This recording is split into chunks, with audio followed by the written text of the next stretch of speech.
Hi, I'm Kelsey Hahn, CEO and co-founder of Monark, based right here in Calgary, Alberta.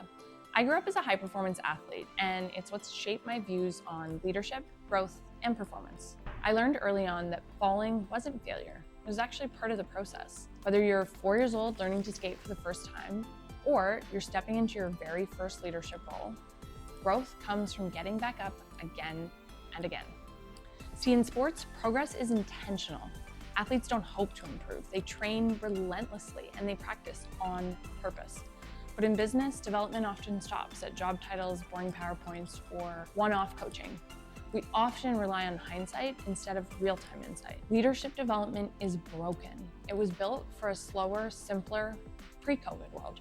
And that's the gap that I've spent the last 15 years trying to close. And it's also why we built Monarch, to give leaders that same kind of deliberate, ongoing development that athletes get, but in the workplace, also powered by artificial intelligence and frankly built for real-world behavior change. So at Monarch, we built the world's first leader relationship management platform where we blend micro-learning, AI-based role play, and live coaching and meetings to help managers lead like athletes, consistently practicing, refining, and building habits that stick. With Monarch Leadership Intelligence, leaders are preparing twice as fast for their upcoming one-on-ones. They receive live insights and feedback during conversations. And with access to rich company data, Monarch's intelligence can identify patterns and surface risks, even providing predictive analytics about teams and broader organizations.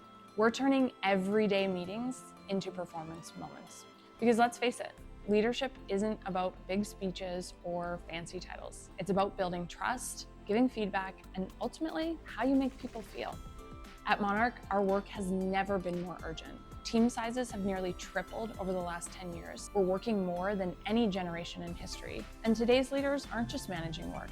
They're managing personalities, trauma, ambition, anxiety, conflict, performance, and potential. Gen Z is actually the first generation actively opting out of leadership. And honestly, I can't blame them. More training and one-off workshops won't solve the problem. We need support inside the work, nudges, feedback, structure in meetings while they lead. At Monarch, we believe that great leaders ignite something in others. In a world where fewer people want to lead, we're building the ones who will.